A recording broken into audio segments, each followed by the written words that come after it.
আমাকে অনেকে জিজ্ঞেস করছিলেন যে পিয়ার ক্যাপের উইথ কত হলে প্ল্যাটফর্মের সাইজটা কতটুকু করতে হবে। এই যে এখানে দেখা যাচ্ছে যে আমাদের এটা একটা পিয়ার ক্যাপ।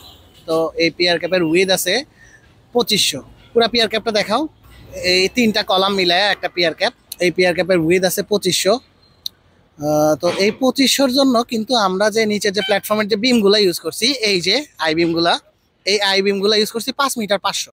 তার মানে দুই দিকে 1.5 মিটার 1.5 মিটার করে আলো আরো এক্সট্রা আছে। এই 1.5 মিটার 1.5 মিটার এক্সট্রা রাখার কারণ কি? কারণ হচ্ছে এই যে দেখা যাচ্ছে আমাদের একটা প্ল্যাটফর্ম, হাঁটার জন্য একটা প্ল্যাটফর্ম লাগে এই পাশ দিয়ে হাঁটার জন্য। প্লাস হচ্ছে এই আরো এই প্ল্যাটফর্মটা আছে 1 মিটার এবং আরো 500। যদিও এখানে ইরেগুলার সাইজের অনেক বিম আছে, কারণ আমরা এক্সাক্ট ডাইমেনশনের কাটি নাই। এক্সাক্ট ডাইমেনশনের ওই কাইটা ওয়েস্টেজ না করে আমাদের কাছে অ্যাভেলেবেল যা ছিল সেটা দিয়ে করছি। কিন্তু এভারেজে এক একটা বিম আছে 5 মিটার 500, যেখানে পিয়ার ক্যাবের উইথ হচ্ছে 2500 এবং দুই পাশে 1.5 মিটার 3 মিটার বাইরে। আর এই 1.5 মিটারের মধ্যে কিন্তু এই যে এখানে আছে 1 মিটার পর্যন্ত। আমি আমার এই যে রডগুলা লাগানো 1 মিটার পর্যন্ত। বাকি 500-র দরকারের কারণ হচ্ছে এই যে আমরা যখন রিবারগুলা ফিক্সিং করি, এই রিবারের কিন্তু একটা স্ট্যান্ড বানাইতে হয়। এই স্ট্যান্ডের কিন্তু সাপোর্ট লাগে।